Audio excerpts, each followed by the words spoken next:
y pues ver si en el auditorio hay alguien que quiera hacer alguna intervención. Estamos sobre el tiempo, pero pues nuestros organizadores nos dan autorización para quedarnos aquí unos minutos más, entonces si alguien quiere hacer uso de la palabra,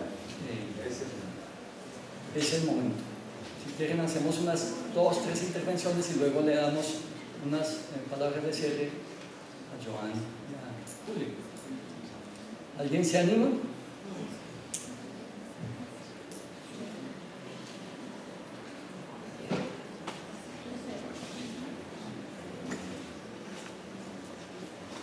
Bueno, Mario, te toca. Quedamos detenidos. Quedamos absolutamente. De verdad, creo que genera una sensación de choque muy fuerte empezar a identificar lo que hay detrás del mundo del trabajo, que aparentemente es un asunto naturalizado en el país, ¿no? Para nuestra experiencia, digamos, como colombianos y colombianas, el tema de tener un trabajo estable, con derechos, bueno, que tenga algún tipo de protección social, alguna cierta seguridad, es un privilegio y al contrario, ese privilegio hay que acabarlo, ¿cierto?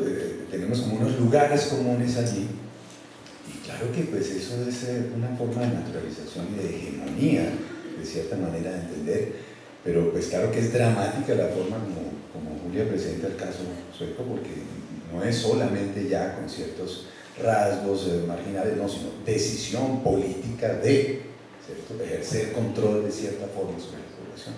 Y yo creo que vamos para allá, es decir, cada vez más la lógica es, usted es autoempresario, ¿cierto? Entonces usted tiene que vender su producto bien. Eso está pasando en Colombia. No es, digamos, tan explícita la política pública en ese sentido, pero cada vez más.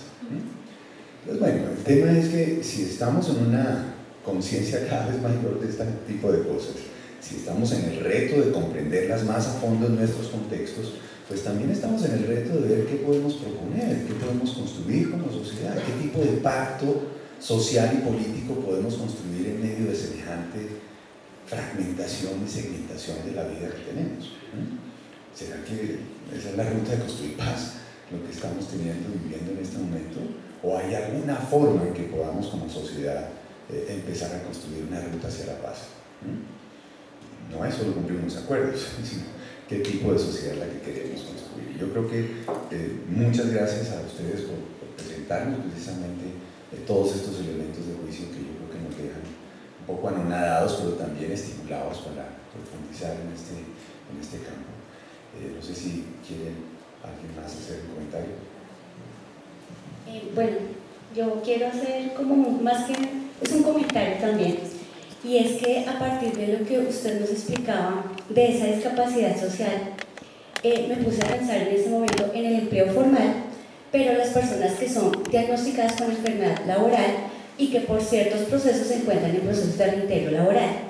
Ellos, en teoría, se encuentran en un empleo formal que les brinda todas las condiciones y las prestaciones. Sin embargo, en este momento tienen una doble condición de discapacidad. Por un lado, la deficiencia que produce su condición de salud, llámese de origen muscular, de origen pulmonar, pero también la discriminación que se genera al interior de las empresas, porque ellos ya se encuentran discriminados simplemente por tener una condición de salud, y eso hace que se conviertan como en sé que el término es peyorativo, pero siento que se convierte como en la papa de rebote, en la papa caliente, en la que nadie sabe manejarlo, y eso hace que no solo se mire esa condición de salud que los afecta a nivel de la empresa, sino eso cómo tiene un impacto en sus esferas extralaborales, y hace que ellos, ahorita cuando ustedes hablaban de la discriminación, decían, bueno, la discriminación no es salud, claramente, pero cómo esa salud entendida como ese proceso político y global se ve impactada por esa discapacidad invisible que nosotros no somos capaces de ver en un entorno real. Y no estamos hablando de la economía informal, estamos hablando de la economía que es reconocida por un sistema general de riesgos laborales. Sí, voy a pasar.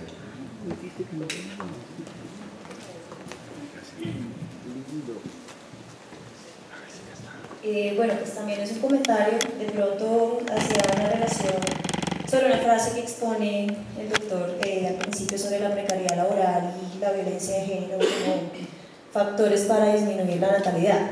Entonces, acabo de terminar, pues digamos que mi estudio de investigación, que fue en un contexto muy particular de Colombia, como es Buenaventura, donde el papel productivo, reproductivo y comunitario de la mujer tiene una carga social muy fuerte, que responde a procesos sociohistóricos pues, que ya vienen desarrollándose desde hace mucho tiempo, y traspolando eso un poco más a las otras particularidades. Colombia pues, tiene demasiados contextos, con demasiados procesos, y digamos que uno de los principales hallazgos dentro de la forma como las mujeres se configuran y configuran sus feminidades está a través del ejercicio de la maternidad. Y la maternidad asociada al papel productivo, ¿cierto?, implica también otras formas de precariedad que incluso ligan algunas dependencias emocionales donde las inequidades de género no permiten acceder al trabajo, y la manera de subsistir sí se convierte en seguir o depender emocionalmente todavía pues, de los hombres, o del hombre o el que en este momento está encabezando pues, el tema del control social o pues, los distintos fenómenos de la violencia. Entonces, pues, creo que en mi caso particularmente, o al menos uno de los resultados, usted también hizo una investigación cualitativa sobre mortalidad materna, pero uno de los resultados más contundentes sí tiene que ver con las inequidades asociadas al género, el incremento de la natalidad como factor protector para la supervivencia y la manutención de la familia. Entonces, en ese orden de ideas, una mujer puede tener hijos, siempre va a tener hijos del líder que en este momento esté dominando el territorio. Entonces, pues era como más o menos una relación con lo que había expuesto el doctor frente a la disminución de la natalidad por la precariedad laboral de las mujeres.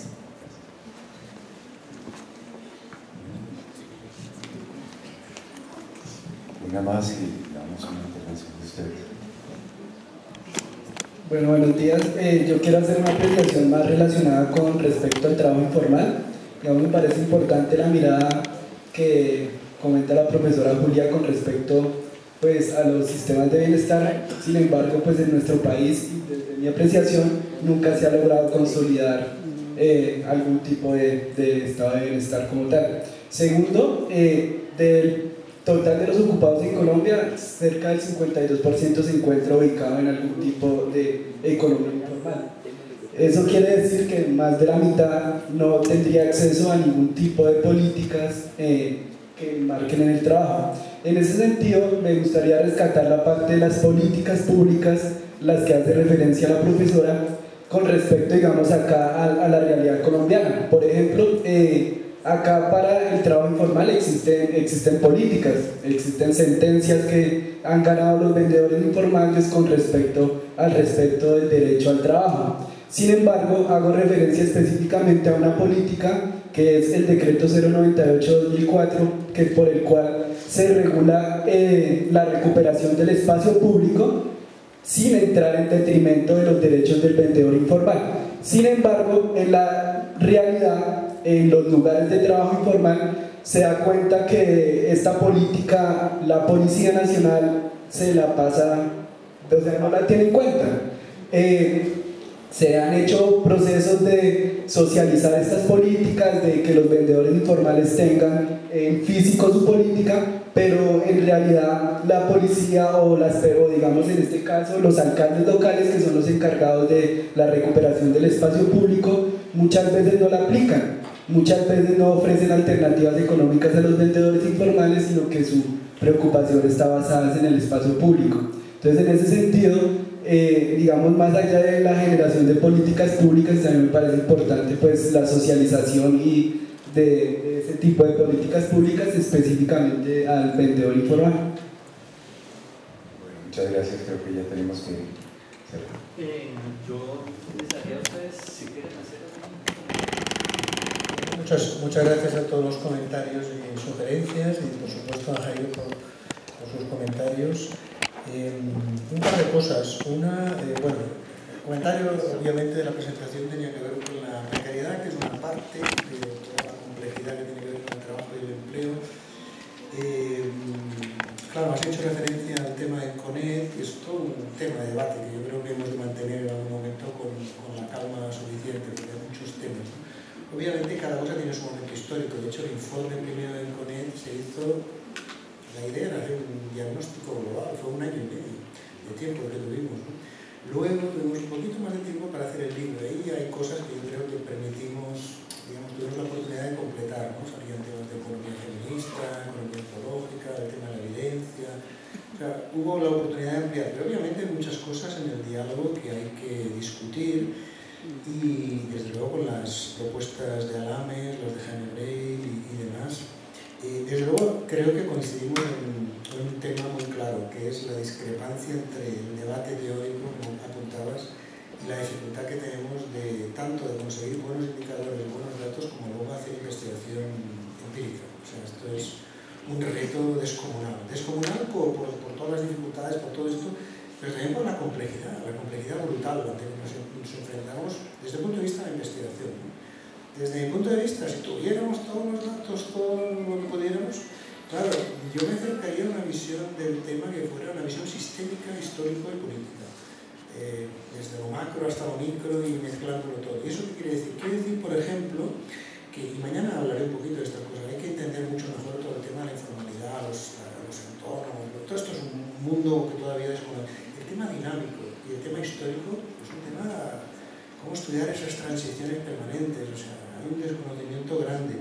El tema de la interseccionalidad, o sea, estamos con clase, estamos con género. Ahora bien, el tema de clase en el mundo de las relaciones de empleo es capital, es obvio, ¿no? Por el tema de las relaciones de poder que se establecen y en la dinámica de los modelos, digamos, capitalistas en los que están. Desde mi punto de vista, ahí es donde yo creo que, por ejemplo, la precarización, entendiendo ahí donde pudiéramos incluir informalidad y todas muchas cosas, yo creo que eso nos permitiría, en su interacción con la clase, poder entender muchas cosas. ¿Por qué? Porque para mí la precarización puede ser un instrumento muy bueno para poder captar los mecanismos sociales de poder, que son básicamente la dominación, la explotación laboral, la discriminación, cosas que sabemos muy poco, sobre todo en el ámbito de su impacto en salud pública, evidentemente en el ámbito de discusión teórica y sociológica hay muchas cosas, ¿no? Pero ahí hay muchísimos temas que creo que merecen atención. Y luego un comentario breve de algunas de las muchísimas cosas interesantes que han salido, nada, simplemente para ayudar a interesar, ¿no? Ha surgido en el debate el tema del papel, el Estado, la empresa, etcétera, ¿no? Eso que a veces se llama la economía de mercado. Pero claro, es que bajo el capitalismo, el Estado, el papel del Estado es crucial, pero crucial en general para defender los intereses de las grandes empresas. No es que el Estado no sepa, es que lo sabe muy bien, lo sabe demasiado bien. En ese sentido, eso es un punto que siempre creo que hemos de tener en cuenta, porque la confluencia de intereses, las puertas giratorias, esto está bastante bien estudiado. En España es un escándalo. O sea, todos los ministros y presidentes, todos están en los grandes consejos de administración de todas las empresas y en otros muchos países. Entonces es un punto que hay que tener en cuenta en el momento de pensar un tema tan complejo y sobre todo en la interacción, como estamos diciendo, como es el capitalismo. Yo soy de los que pienso que no se entiende la salud y no se entiende el capitalismo. Entender el capitalismo es muy difícil, no hay otra manera. Eso que los franceses revolucionarios llamaban al capitalismo economía o política económica tiránica, que era una expresión mucho más bonita, mucho más real de lo que es el asunto, ¿no? Y claro, como ya se ha dicho, en los años 70-80 empezó esa gran oleada terrible de neoliberalismo que fue infectando los cerebros de tantas y tantas personas, pero de una forma que nos ha ido entrando en el cuerpo y en la mente de una forma de darnos cuenta en todas las partes, ¿no? Yo siempre recuerdo esa frase tremenda, brutal, de Margaret Thatcher en una entrevista en 1981, ¿no? El objetivo no es el método, ¿cómo lo decía? A ver si no me equivoco. La economía es el método, pero el objetivo es cambiar el alma y el corazón humanos. Eso lo dijo en 1981 en una entrevista. Recupérenla, porque Margaret Thatcher a veces dice que es una persona que no sabía tal. Bueno, a lo mejor no sabía como filósofa, como científica, pero como política tenía una agenda muy clara. Así lo dijo. Y desde luego, entonces, y por último, también en relación al tema de los estados de bienestar. Sí, yo también soy de los que creo que los estados de bienestar fueron conquistas sociales en determinados países, en determinados momentos, en determinadas circunstancias históricas. Fue un periodo, eso que se ha dado a llamar el capitalismo de la bonanza de esos 30 años, desde el 48 más o menos hasta el 75, etc. y, como dicen muchos, ¿no? Como dicen algunos, el capitalismo no creo que pueda ofrecer, desde luego, estados de bienestar, desde luego no estados de bienestar globales, como decía un sociólogo amigo urbanista que murió hace unos años.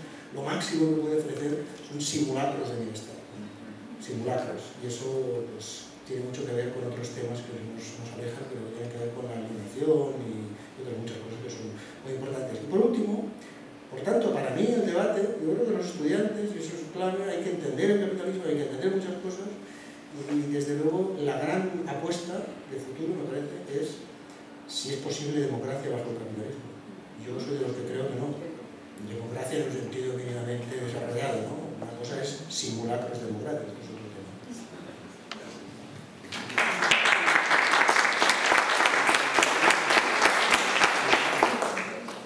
No, pues yo tengo un comentario muy corto. Quisiera agradecerle a Joan y a Jairo y agradecer también a los comentarios del público. Y escuchándolos, escuchando a Joan, escuchando a Jairo, escuchándolos a ustedes también, se me vienen así dos cosas. Una es un libro que estoy releyendo de un historiador económico, Karl Polanyi, La Gran Transformación, que escribió en el 60. 48. Salió en el 44, la verdad es. En donde habla de los tejidos sociales. Sí, y ha estado muy presente desde la exposición de Joan aquí hoy. Esto del capitalismo y cómo los tejidos sociales los hemos descuidado, los hemos abandonado. Y bueno, como él lo plantea, es prácticamente la caída del capitalismo. O sea, finalmente esto implica la ruptura en la continuidad del capitalismo. Yo soy muy escéptica, ¿no? Se ha hablado de rupturas y la caída del capitalismo y del imperialismo muchas veces, pero es evidente.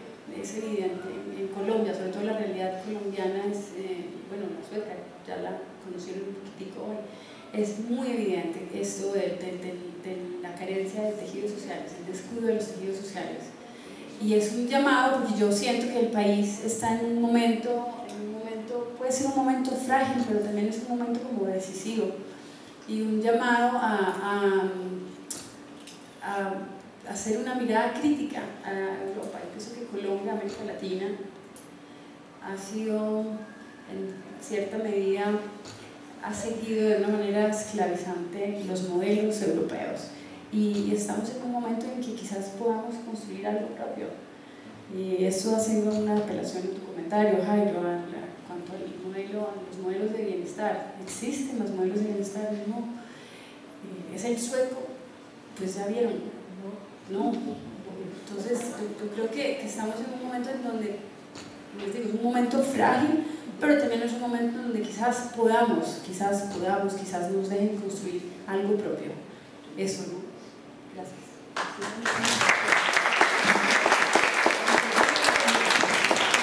Bueno, muchas gracias a todos y todas y que tengan buena tarde.